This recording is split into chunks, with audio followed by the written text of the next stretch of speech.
आज बिहान 81 बाहिर हेर्दा त हिउँ परेर रहेछ। हिउँ परेर पनि होला आज मौसम चिसो चिसो भएको थियो।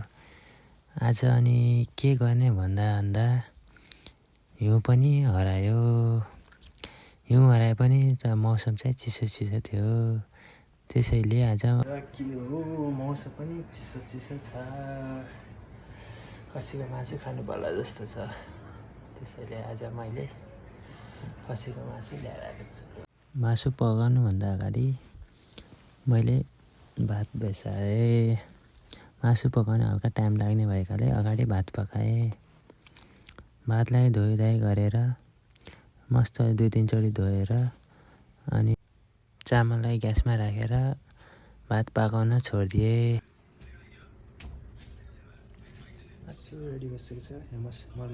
त्यसपछि मासुको मसला मरमसला सबै तेलमा राखेर मस्तले 30 सेकेन्ड जति भुटेँ।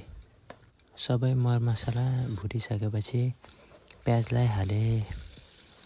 प्याजलाई पनि रातो अथवा ब्राउन हुनसम्म भुट्ने। प्याजलाई रातो हुनसम्म पकाउने। त्यो भुटिसकेपछि मैले मासु हालेँ। मासु हालिसकेपछि मासुलाई पनि 7-8 मिनट मस्तले भुटेँ। मासु भुटिसकेपछि त्यसपछि लसुन र अदुवाको पेस्ट हालेँ। लसुन र अदुवाको पेस्ट हाले पनि त्यसलाई मस्तले 1 मिनट भुटेँ। लसुन र अदुवाको पेस्ट मस्तले भुटिसकेपछि सबै मिक्स गरेपछि मैले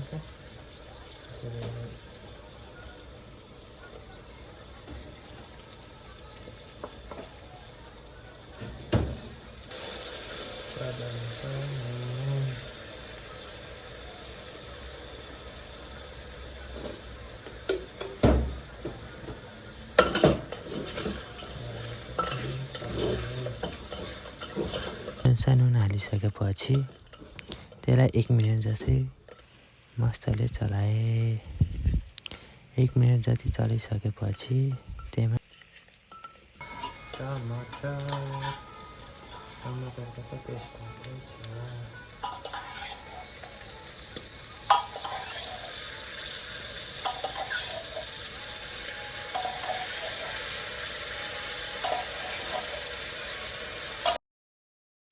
टमाटरको पेस्ट हालिसकेपछि त्यसलाई एकछिन मस्तले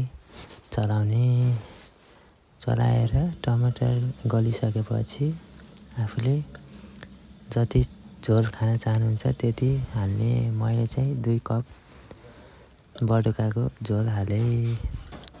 त्यसपछि एकछिन चलाएर ढक्कन लगाएर सिटी लाग्न छोडिदिने।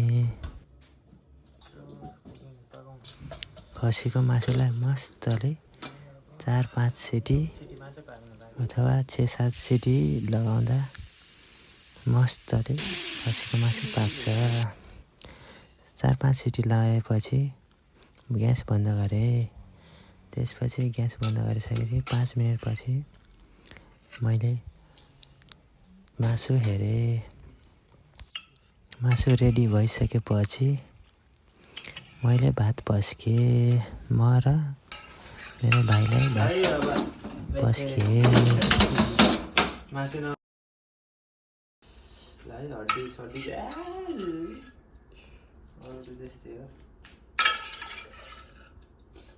कम धेरै होला जस्तो छ।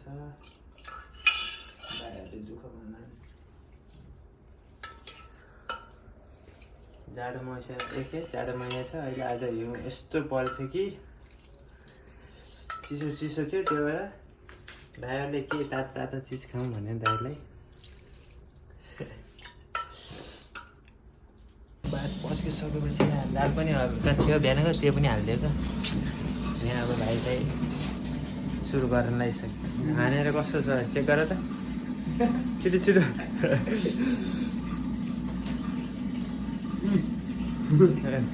ल ठिक छ। कसो भयो खसीको मासु शिखरको रियाक्सन दिनु पऱ्यो कस्तो भयो मिठो भयो नि तातो मस्तले अनि ल अब भातसात पसिसक्यो आज लास्टै चिसो भएर यहाँ माइनसमा छ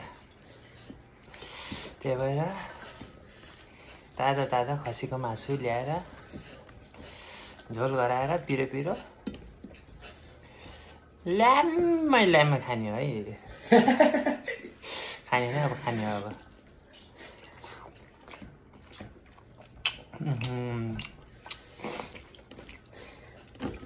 सानो सानोमा खाइन्थ्यो खसीको मासु झोल त ठ्याक्कै त्यही याद आयो मम्मीले गराउनुहुन्छ त्यस्तै त्यस्तै त्यति मिठो त छैन त्यही पनि